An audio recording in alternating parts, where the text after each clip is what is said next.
जी का है कि कहाँ है मुझे पता नहीं, महापुरुषों के मुख से मैंने सुना है। एक बार भगवान श्री कृष्ण की मां रुक्मिणी थी ना, विवाह जिनसे हुआ था, रुक्मिणी मैया,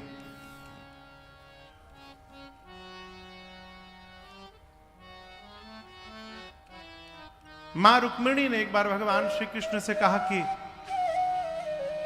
मैं ही आपको सबसे अधिक प्रेम करती हूं ना। भगवान कृष्ण कुछ बोले नहीं, मौन रह गए। और जब भगवान कुछ बोले नहीं तो मां को क्या और कोई भी है मेरे से अधिक प्रेम करने वाला? भगवान कुछ नहीं बोले। मां रुक्मिणी परेशान की, आखिर होए कौन जो मेरे से अधिक प्रेम करे इनको। तो भगवान ने एक बार लीला रची। भगवान को बहुत तेज ज्वर हुआ, बुखार, बहुत तेज बुखार। सारे वैद्य लोग आए, कोई भी दवा करे कोई बुखार में असर ही ना हो, शरीर पूरा तपे। नारद जी महाराज आए एक वैद्य को लेकर। वैद्य जी ने कहा कि भगवान का बुखार तभी उतरेगा जब भगवान का कोई प्रेमी अपना पांव धोकर और उस जल को लाकर इनको पिलाएगा, तो उस जल को पीने से इनका बुखार उतर जाएगा। रुक्मिणी मां के पास लोग, नारद जी गए। रुक्मिणी मैया बोली क्या बोल रहे हैं, मैं अपने पांव का जल प्रभु को पिलाऊंगी? कितना बड़ा पाप लगेगा मुझे, मैं ये पाप नहीं कर सकती। कितनी रानियां थी प्रभु की?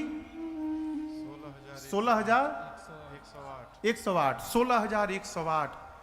बारी बारी नारद जी सबके पास गए, सबने मना कर दिया कि हम ये पाप नहीं लेंगे, हम ये पाप नहीं ले सकते। नारद जी पहुंचे मां राधा के पास और जाकर पूरी बात बताए कि द्वारिका में कन्हैया ज्वर से तप रहे हैं। वैद्य ने कहा है कि कोई प्रेमी यदि अपने पांव को धोकर उस जल को पिला दे तो उनका ज्वर समाप्त हो जाएगा।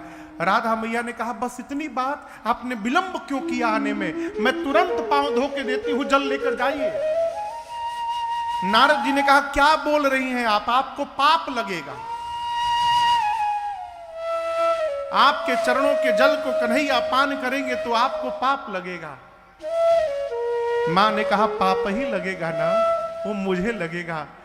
मैं यदि मेरे पाप लगने से कन्हैया का ज्वर समाप्त हो सकता है तो मैं जन्म जन्मांतर पाप लेने को तैयार हूं। नारद जी आप शीघ्र लेकर जाइए। और नारद जी जब वो जल लेकर कन्हैया के पास पहुंचे तो वहां मां रुक्मिणी भी थी। कृष्ण भगवान ने पूछा ये जल किसने दिया और क्या कहा? जब नारद जी ने पूरी बात बताई तो मां का चेहरा उतर गया हो। ये प्रेम है। ये प्रसंग क्यों सुनाया मैं आपको? जो आपको वास्तव में प्रेम करता है माई बाप, वो आपके लिए कलंक भी लेने को तैयार हो जाएगा। आपके प्रगति में श्रेय लेने के लिए तो हजारों लोग खड़े दिखाई पड़ेंगे। कोई, क्षमा करिएगा, कोई बच्चा यदि आईएएस की परीक्षा पास कर ले तो बहुत सारे जो इंस्टीट्यूट कोचिंग कराते हैं पैसा दे देकर फोटो खिंचवाते कि हमरे में पढ़े, हमरे में पढ़े। झूठे झूठे।